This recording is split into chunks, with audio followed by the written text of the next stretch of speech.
Bonsoir à tous, j'espère que vous allez bien. Les titres du 19h50 de ce 14 septembre 2022.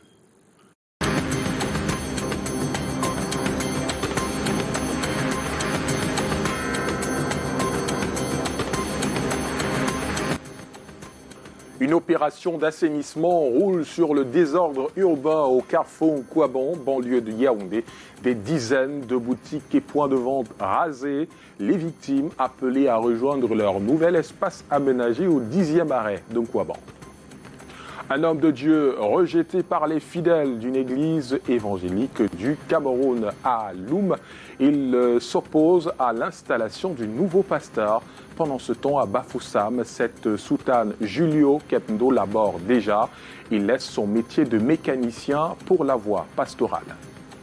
Reprise du procès des militants du mouvement pour la renaissance du Cameroun ce 15 septembre. Parmi les avocats de la défense, maître Maurice Kamto attendu à la cour d'appel du centre à Yaoundé. Une nouvelle dynamique dans les relations entre le groupement interpatronal du Cameroun et la direction générale des impôts. Le premier accepte la main tendue du second pour une législation fiscale favorable à un meilleur climat des affaires. Voilà pour les titres.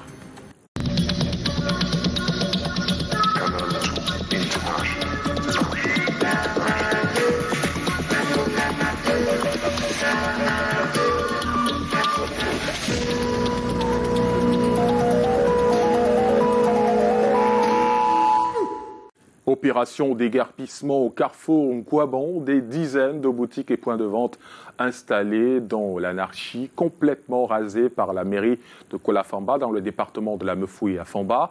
Pourtant, une semaine leur a été accordée pour libérer les lieux et regagner le nouvel espace aménagé. Karel Mezatchachouya, Michel Foucault, reportage.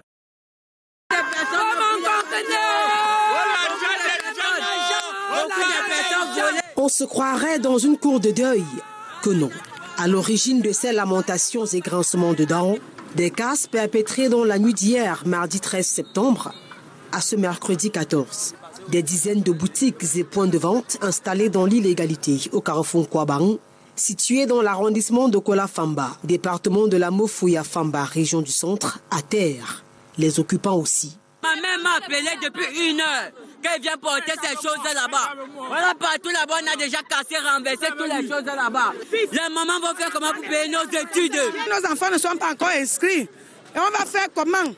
Pendant les rentrées, il ne faut pas attendre, même en décembre, pour casser.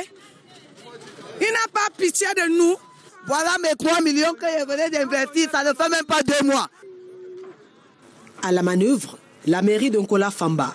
Elle a reçu quitus de l'administration pour débarrasser cet espace de toute occupation anarchique qui, en plus de perturber la circulation, freine l'économie sur cet axe commercial stratégique. Le gouverneur de la région du centre, lors d'une descente sur ce site, n'a pas fait dans la langue de bois pour demander à ses commerçants de libérer cette emprise de la voie publique pour regagner l'espace aménagé pour eux non loin de là, précisément au lieu dit 10e arrêt.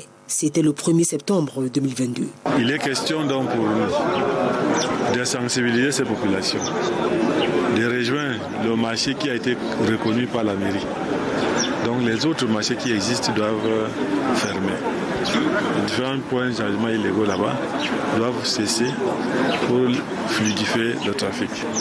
La mesure, bien que mal accueillie, s'inscrit dans le cadre de l'assainissement de la capitale camerounaise et ses environs. Ils ont déguerpi leur domicile juste l'instant des fortes pluies qui se sont abattues dans la ville d'Obala le 18 mai dernier, causant des inondations. Les victimes ont reçu hier le réconfort du couple présidentiel, représenté par le ministre de l'administration territoriale. Les détails avec Janice Kamga et Bertrand Tessé.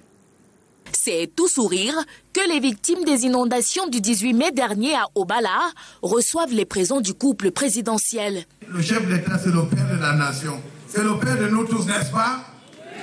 La première dame, Madame Chantal Biya, c'est notre mère à nous tous, n'est-ce pas? Alors ma présence ici est une preuve que le chef d'État n'oublie personne. À bout de bras, par le dos ou sur la tête, chacun emporte ce bout de chaleur de Paul et Chantal Biya, du réconfort qui vient panser les plaies encore béantes causées par les récentes pluies diluviennes. Nous Nous avons été surpris par l'eau qui nous a inondés. Nous avons tout perdu.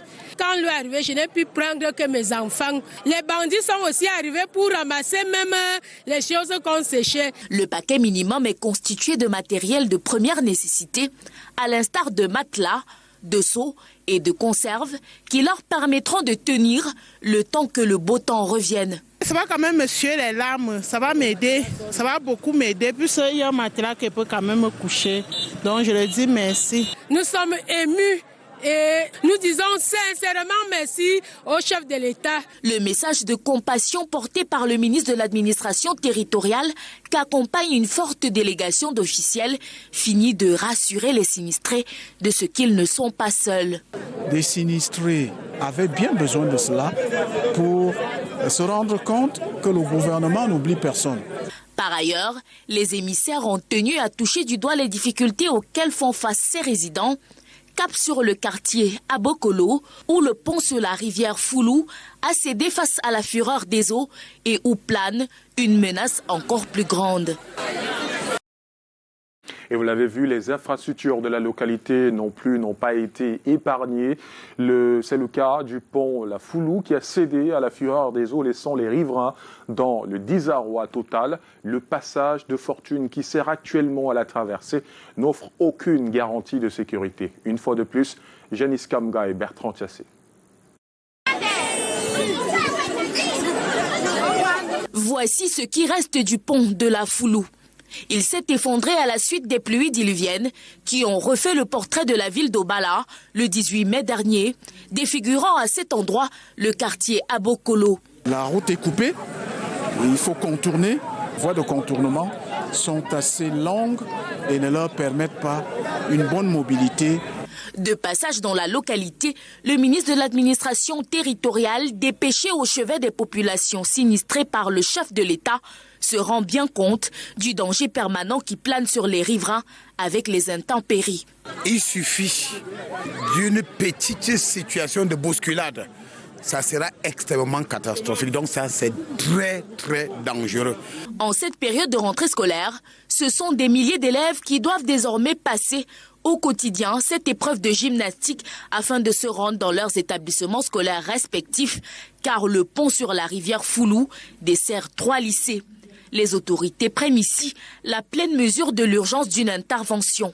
J'ai tenu à voir ce qui se passe pour rendre compte d'acquis de droit, mais je pense que généralement, la célérité que nous connaissons du chef de l'État, il donnera des instructions acquis de droit pour que ce pont soit vite, n'est-ce pas, reconstruit, parce qu'on ne peut pas, il est vital, il est utile et il est pratiquement indispensable pour la localité. En attendant, c'est ce pont en bois construit grâce au concours de quelques âmes de bonne volonté qui permet d'assurer la continuité de la traversée.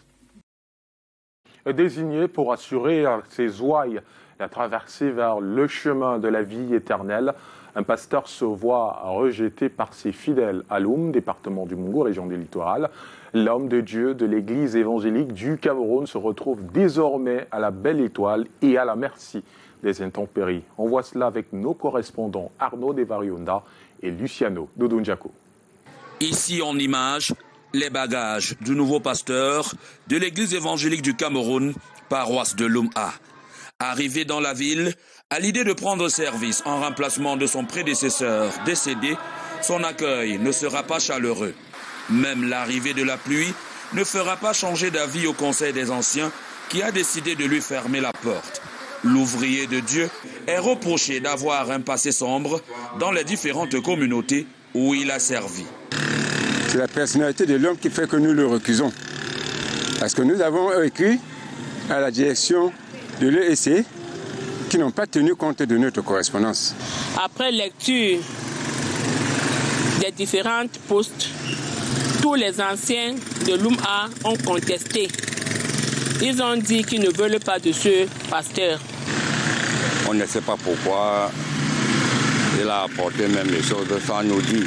Une situation embarrassante qui place à nouveau les fidèles de cette obédience religieuse au cœur d'un scandale. Ce qui se passe, c'est difficile à en parler, mais ce que nous savons, c'est que tout ce que nous avons à faire, nous devons le faire en bien et tout le temps.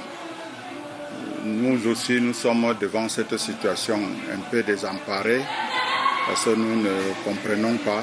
Le bureau de transition qui devra trancher cette affaire a été saisi et les fidèles n'attendent que sa réaction. La hiérarchie, le bureau de transition est au courant de la situation et est en train de chercher une résolution pour ce conflit. C'est tout l'ensemble de la communauté qui ne le veut pas. En attendant, le nouveau pasteur séjourne à la Belle Étoile. Ses effets endommagés par la pluie ont été constatés. Et pendant ce temps, à Bafoussam, l'église évangélique du Cameroun accueille un nouvel homme de Dieu au parcours atypique. Julio Kemdo, mécanicien pendant des années, va finalement abandonner le rêve de ses parents pour répondre à l'appel de Dieu. Walter Bertrand, Dimitri Kuaté. Oui, je crois que Jésus-Christ est mon Seigneur et mon Sauveur. Parti pour être un mécanicien à la fin des études secondaires couronnées par un baccalauréat en mécanique automobile, le destin 12 ans plus tard a fait de Julio Gaël Kebdo, pasteur berger des brebis à l'église évangélique du Cameroun, paroisse de Plateau Bafoussam.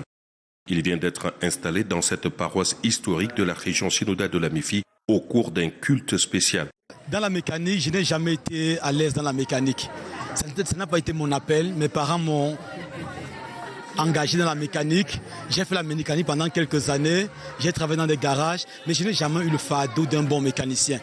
Et directement, j'avais une passion pour la parole, pour l'œuvre de Dieu, jusqu'à ce que Dieu me demande de laisser la mécanique pour me mettre en plein temps à son service. Évangéliste au départ, le pasteur Kebdo a fait des études à la faculté de théologie de Dongé, couronné par une licence en théologie, expert en leadership transformationnel et dans la guérison des blessures émotionnelles. Il appelle qui il veut, quand il veut. Vous avez vu même quand on cherchait, quand Jésus avait ses apôtres, il y a des pécheurs qui sont venus à sa suite, il y a des pharisiens qui sont venus à sa suite. Il y a tellement de gens qui sont venus à sa suite que moi je pourrais tout simplement dire que les voies de Dieu sont insondables. Il appelle qui il veut, quand il veut. Prêcher l'évangile à temps, en toutes circonstances et dans le cadre strictement qui définit l'Église évangélique du Cameroun en respectant ses textes fondamentaux. Avec bonheur et reconnaissance, nous avons ressenti la liesse populaire, la joie d'un peuple qui a soif de l'évangile, cet évangile qui libère l'homme et tout homme. L'appel de Dieu dans le champ de mission l'a arraché des ferrailles et moteurs pour bâtir les vies humaines. Et lui, il retire sa casquette de leader du MRC pour enfiler sa robe d'avocat. Maître Maurice Kamto sera présent demain, jeudi, à la cour d'appel du centre pour le procès de ses militants. Le collectif d'avocats, Maître Sylvain Swab, face à la presse ce jour à Yaoundé, a fait le point de la situation des militants du mouvement pour la renaissance du Cameroun détenus depuis les marches du 22 septembre 2020. Les détails avec Delphine Foncoutene et Serge Alain Zébou. Le procès relatif aux appels formés par les victimes de condamnations arbitraires du tribunal militaire s'ouvrira à Yaoundé, non plus dans l'enceinte d'une caserne militaire, mais cette fois-ci au siège de la cour d'appel qui siège au centre administratif de Yaoundé. C'est une nouveauté dans l'affaire des prisonniers du mouvement pour la renaissance du Cameroun. Le président de ce parti himself sera en robe noire demain 15 septembre pour la défense de ses militants. Voici la lettre de constitution du professeur Kamto qui a été déposée à la cour d'appel hier. Cette lettre de constitution comprend donc les 5 affaires parce qu'il y a eu 5 jugements. Ce procès donnera l'opportunité à la défense d'interroger les juges sur certaines questions révélées par les dossiers de leurs clients. Le fait de ne pas être d'accord sur la gouvernance de la cité, est-ce que cela constitue une infraction?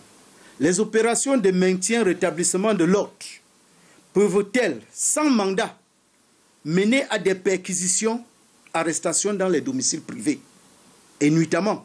Entre autres, face à la presse ce mercredi à Yaoundé, le collectif d'avocats Maître Sylvain Swab fait le point des dossiers encore pendants devant les juridictions. À date, ce sont 94 personnes incarcérées dans différentes prisons du Cameroun, avec 29 purgeant totalement leur peine au 30 septembre 2022. Au rang de ces derniers, 3 personnes âgées et 9 malades dont le traitement médical ne cesse d'inquiéter. Chaque fois qu'ils doivent être admis en soins, ils sont enchaînés, même sur leur lit d'hôpital. Disons que les règles internationales, comme les Mandela Rules, ne permettent pas qu'ils subissent un tel traitement. Pour mémoire, ces militants avaient été arrêtés lors des marches pacifiques du 22 septembre 2020. Et l'actualité de ce mercredi nous conduit dans le train de concertation pour l'amélioration du système fiscal. Le directeur général des impôts a fait escale ce jour au siège du groupement interpatronal du Cameroun à Douala. Il était question de recueillir les propositions pour les modifications à apporter dans la prochaine loi des finances. Les précisions avec David Sandio et Marius Kosso. Dans le chapelet des propositions du patronat, 14 mesures de politique fiscale, parmi lesquelles la révision progressive à la baisse du taux d'acompte mensuel et du minimum de perception. Mais la plus importante concerne le changement du système d'imposition du Cameroun, parce que nous souhaitons qu'en fait les entreprises cessent d'être imposées sur leur chiffre d'affaires, mais sur leurs revenus. Il n'est pas normal qu'une entreprise qui fasse des pertes paye un impôt sur les sociétés, un minimum de perception, alors qu'elle a fait des pertes. On doit pouvoir permettre aux entreprises qui font des pertes de ne pas payer de l'impôt parce qu'elles n'ont pas gagné de l'argent. Normalement, l'impôt sur le revenu doit être assis sur un revenu. Des griefs exposés par le groupement interpatronal du Cameroun, militant depuis des années pour la révision du système fiscal, qui a finalement accepté la main tendue de l'administration fiscale. Nous sommes condamnés de travailler ensemble. Le diagnostic est connu. Il est aujourd'hui partagé entre l'administration fiscale et nous. Et il est maintenant question ensemble de trouver les voies et moyens pour qu'on puisse intégrer en fonction des contraintes des uns et des autres, en tenant compte de la situation économique, de faire en sorte qu'on puisse ajuster et faire que le Cameroun puisse gagner. Loin de l'atmosphère glaciale, il a soufflé le chaud et la franchise ce mercredi au siège du JICAM, dont les propositions seront prises en compte pour formuler les modifications à supporter dans la législation fiscale de la loi de finances 2023. Je l'ai également précisé au président du JICAM, nous le ferons en tenant compte des contraintes des autorités, en étant réalistes, parce que le JICAM et nous-mêmes, nous avons un objectif commun, c'est d'apporter nos contributions respectives à un État qui soit un État viable et prospère.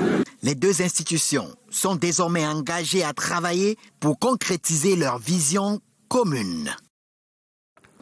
564 milliards de francs CFA de recettes douanières collectées par le Cameroun.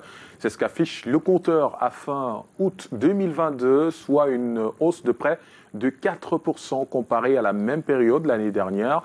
Une performance qui s'explique par des technologies mises sur pied pour optimiser les recettes. Les détails une fois de plus avec David Sandio et Calvin Tekam. L'assiette des recettes de la Direction générale des douanes prend du volume.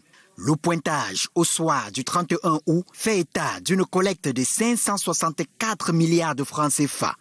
À la même période, l'année dernière, le compteur marquait 543 milliards de francs CFA. La courbe est donc exponentielle, soit une hausse de 21 milliards de francs CFA en valeur absolue et 3,9% en valeur relative.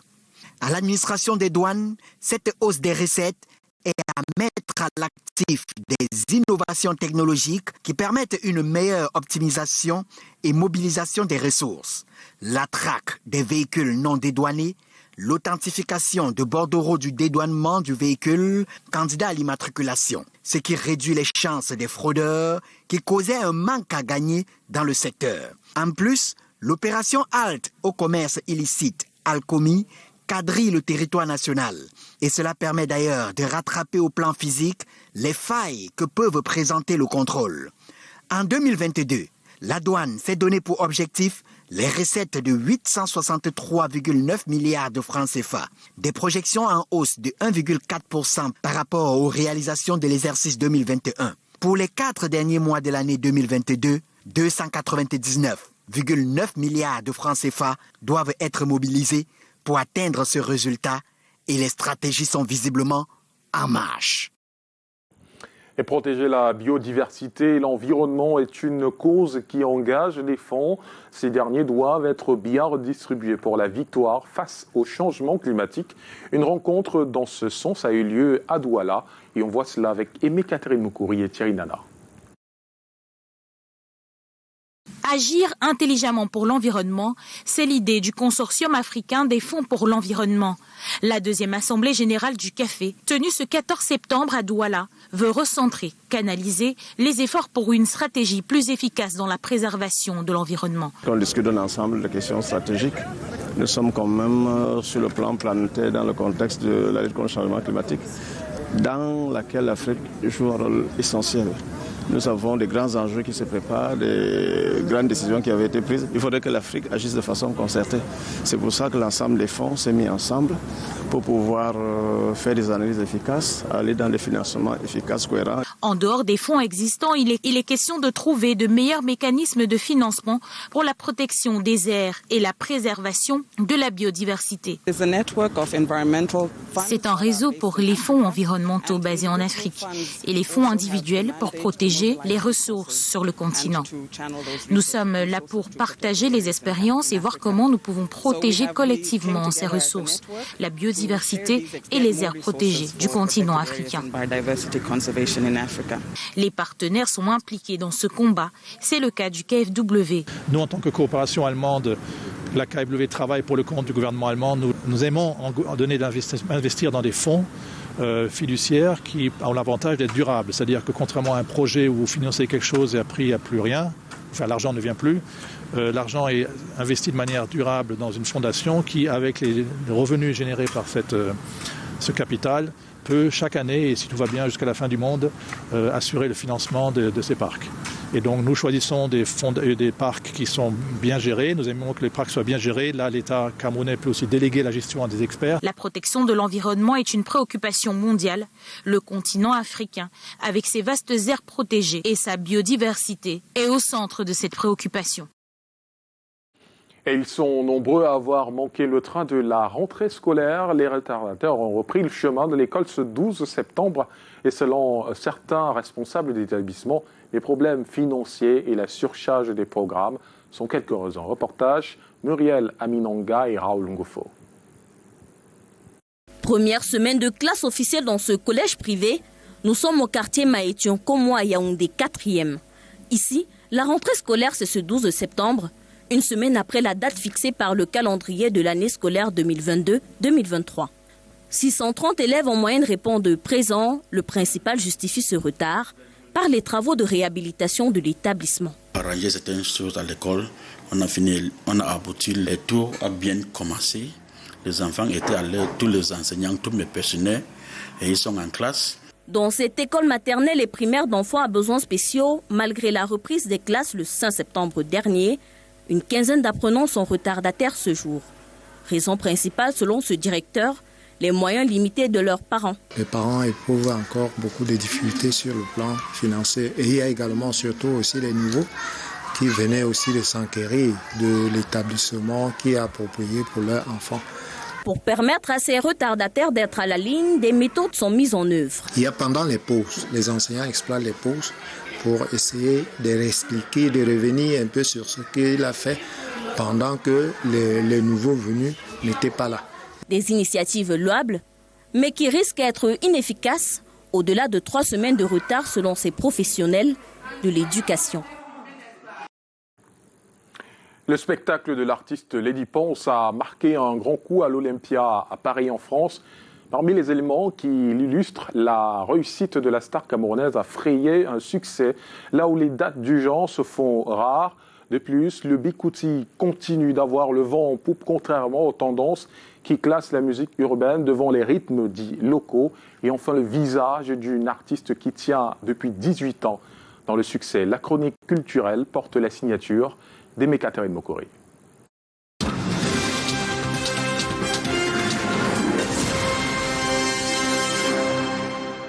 Lady Ponce, Olympia de Paris, salle comble.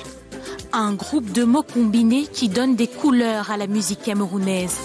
Dans un contexte où les accords des grands spectacles Grande scène des artistes locaux semblait sonner faux ou avoir un volume trop bas pour la hauteur de nos talents musicaux. Voilà revenue la Lady, avec une couronne de plus, celle de l'immortalité du Bikutsi, vibrant, entraînant, toujours vivant. Ce rythme patrimoine a décidément de longues années de succès devant lui, tant qu'il sera tambouriné par les pieds d'une femme battante, jamais abattue par la pression montante des batteries afro-urbaines. Le Bikutsi vit grâce à Lady, qui fait salle comble à Paris et relève son défi, celui de 18 ans de carrière, 18 ans de succès, des années celle de la révélation en 2004. Cette année-là, le Cameroun découvre une voix qui chante le ventre et le bas-ventre. L'homme, le ventre et le bas-ventre, le tour est joué. L'homme, le bas-ventre et le bas-joué, le ventre est joué. L'homme, le ventre et le bas-ventre, le tour est joué. C'est déviant pour certains, mais c'est envoûtant. Le Bikutsi tient une héritière. À peine entrée dans le royaume, elle s'accroche au trône. Avec une moyenne d'un album tous les 2 ans, dont 7 au total, avec des titres incontournables comme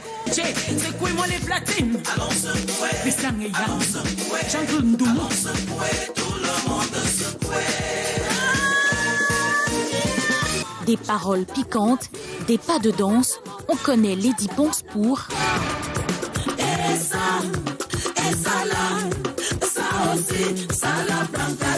et la reine a un style vestimentaire capillaire.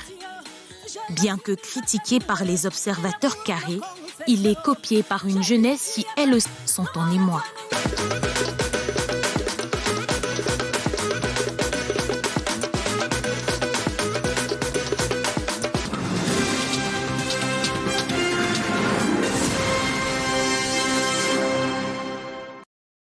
Et à la suite de la chronique d'Aimé Catherine Moukouri, le sport avec les Interpol qui battent leur plein dans la ville de Limbé. La 2e journée a débuté ce jour dans le groupe A. Mais hier, dans le groupe B, on a assisté à un duel nostalgique entre Victoria United et Aigle Royal de Nkonsamba, 2 clubs mythiques du football camerounais. Retour sur cette affiche avec Marc Chouamot et Luciano Ndiako.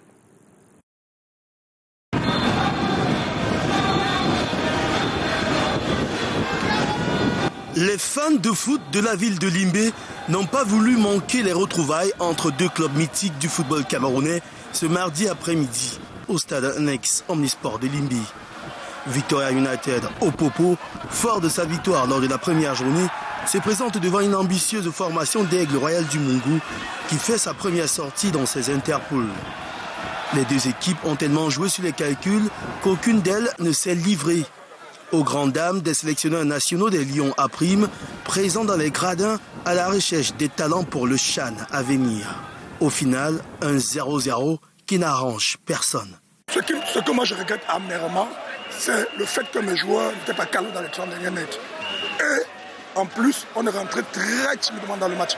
Je ne sais pas, peut-être c'est dû au relâchement après les barrages. Nous sommes tous conscients que nous avons une lourde responsabilité et nous pensons que nous allons la respecter d'ici la prochaine journée. Nous allons remporter le match pour faire plaisir au peuple du littoral. Si on va regarder, vous verrez que l'Aigle du Mungu et le Victoria United sont quasiment les 2 meilleures équipes de cette compétition. Et c'était un bon match. On avait une équipe de l'Aigle qui n'avait pas peur, qui est allée jouer. Malheureusement, il y a eu simplement un manque de concentration devant les goals, sinon l'Aigle aurait pu remporter ce match. Leader du groupe B, Victoria United au Popo compte 4 points après 2 rencontres, tandis que l'Aigle Royal du Mungu marque son premier point dans la compétition. Ce mercredi, la 2e journée s'est ouverte dans le groupe A au Centenary Stadium de Limbé avec les duels Hilltop de Bamenda, Olympique de Minganga et National FC de Garoua, Nkoufo Football Club de Yaoundé. Et les guerrières de Awa sont à 90 minutes d'une première qualification en Ligue des Champions dames. Après la victoire nette hier contre Malabo Kings 3-0 et malgré la pluie, AS Awa se prépare à affronter le tout-puissant Mazembe. De belles retrouvailles en vue à Malabo. Les nouvelles avec notre envoyé spécial André Mirabeau-Mahop.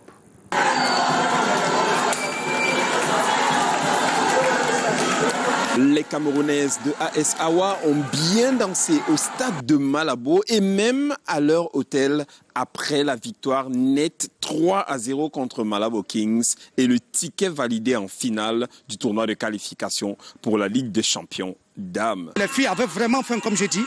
On avait en face de nous une bonne équipe de Malabo Kings qui est venue avec beaucoup d'orage pour essayer de remporter cette rencontre.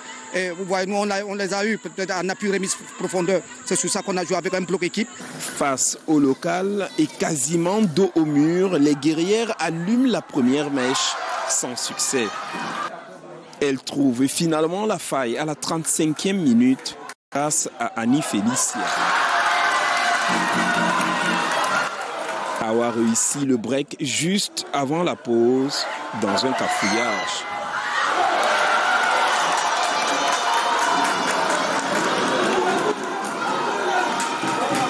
« 3-0 dès la reprise, réduite à 10, les Camerounaises plient sans jamais rompre. Les Équato-Guinéennes terminent la rencontre avec une joueuse de champ dans les buts après l'expulsion du dernier rempart. On était vraiment fâchés contre Malabo Kings par rapport à la saison dernière. Donc aujourd'hui, nous sommes vraiment fiers parce que nous sommes les guerriers et on a encore prouvé aujourd'hui. Nous jouons contre Malabo Kings qui est une grosse pointure ici à Malabo et ailleurs même. Donc nous avons essayé de remonter les enfants. Nous avons eu beaucoup à travailler et puis je crois que le résultat a suivi comme vous l'avez vu. En finale, Awa va retrouver ses bourreaux du premier tour, les Corbeaux dames du tout-puissant Mazembe, facile vainqueur des Tchadiennes du Sécus de N'Djamena, 4-0. L'objectif c'est la finale, de gagner, de passer cette phase et puis d'aller au Maroc pour représenter la République démocratique du Congo dans la Ligue des Champions. Donc on est très motivés, on fera tout, on va mouiller les maillots pour milliers de Congolais qui nous regardent. La zone Unifac aura son représentant à la 2e édition de la Ligue des Champions dames. Ce vendredi, au terme de la finale Awa contre TPM, il y aura certainement de la revanche en l'air. André Mirabeau-Maop à Malabo pour Canada International.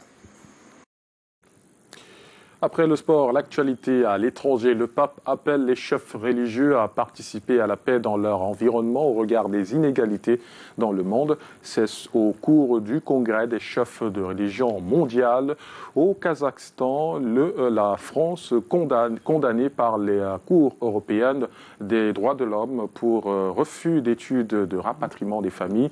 On voit cela dans Escalmonde avec Lille Piediou et Calvin Tekam.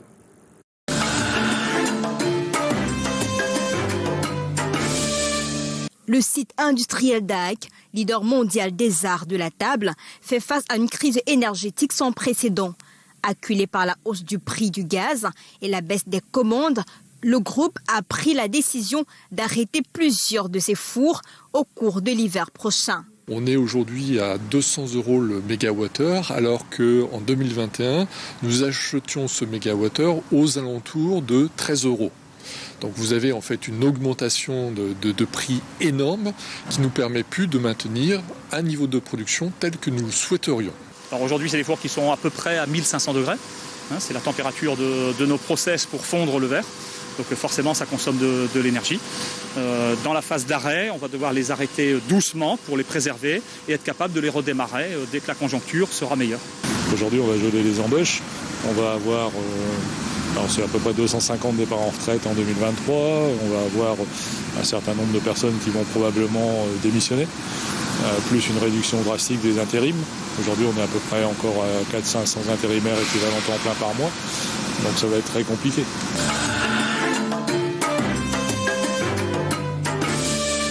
Le porte-parole du gouvernement français réagit après la condamnation de la France par la Cour européenne des droits de l'homme pour ne pas avoir étudié de manière appropriée les demandes de rapatriement de familles de djihadistes en Syrie, des requêtes que Paris va devoir réexaminer au plus vite. On n'a pas attendu la décision de la Cour européenne des droits de l'homme pour avancer, puisque cet été, c'était au mois de juillet, et je vous l'avais présenté ici même, la France a procédé au rapatriement de 16 femmes qui étaient au nord-est de la Syrie et d'une trentaine d'enfants. Ça veut dire que nous avons déjà fait évoluer les règles d'examen et de rapatriement des ressortissants français qui sont encore au nord-est de la Syrie. Donc chaque dossier, chaque situation humaine, au fond, fait l'objet d'un examen attentif, minutieux, d'un accompagnement pour que le retour se fasse dans des conditions humaines et dans toutes les conditions de sécurité, évidemment, pour les Français.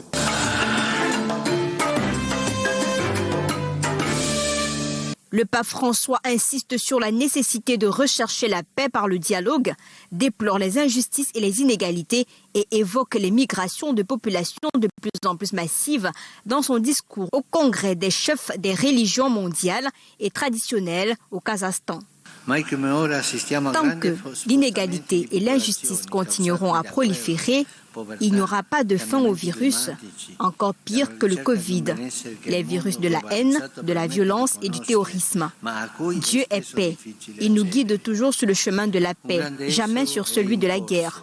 Engageons-nous encore plus et insistons sur la nécessité de résoudre les conflits, non pas par les moyens peu concluants du pouvoir, avec des armes et des menaces, mais par les seuls moyens bénis par le ciel et dignes de l'homme. La rencontre, le dialogue et les négociations patientes qui progressent surtout lorsqu'elles prennent en considération les enfants et les générations futures.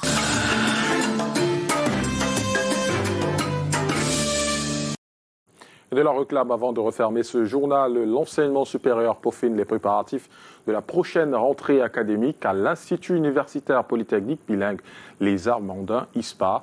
L'heure est aux inscriptions et orientations des étudiants. Ambiance de travail captée par nos caméras. Dès l'entrée, une convivialité et un accueil des plus chaleureux. Direction box d'orientation, installée en double ici pour les 2 langues officielles. D'un côté, l'orientation des étudiants francophones et de l'autre, la langue anglaise en vedette. S'il est anglophone, on l'envoie de ce côté-là et s'il est francophone, il va de l'autre côté. Et il dit quelle est la filière qu'il voudrait faire. Alors, nous sommes organisés en pôles. Nous avons le pôle santé, nous avons le pôle technologie. Nous avons également d'autres pôles qui sont constitués de nouvelles filières comme la traduction, comme la mécatronique. Et il arrive parfois que des enfants arrivent et qui ne sachent pas exactement quoi faire. Nous les envoyons vers des personnes capables de les orienter et les aider à choisir une spécialité donnée. Comme ici, cette étudiante venue avec sa mère vient de faire un choix définitif. Après analyse de ses performances scolaires, de la capacité financière de ses parents et du coaching des conseillers mis à disposition. Ils sont nombreux, convaincus de l'offre qualité et du savoir-faire de ISPA.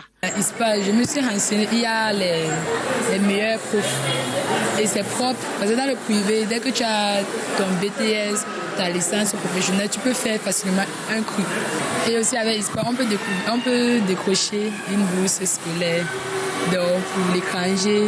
C'est entre autres atouts à retrouver dans le package d'espoir de cet institut universitaire privé. Des majors nationaux chaque année. 5 majors comptés à la dernière récolte des examens BTS et HND.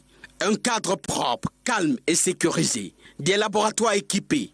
Des innovations s'ajoutent aux offres de formations habituelles. De nouvelles filières ouvertes. Le journalisme qui n'avait pas encore été mise en œuvre à ISPA, la spécialité de traduction et d'interprétation, ainsi que la spécialité de mécatronique.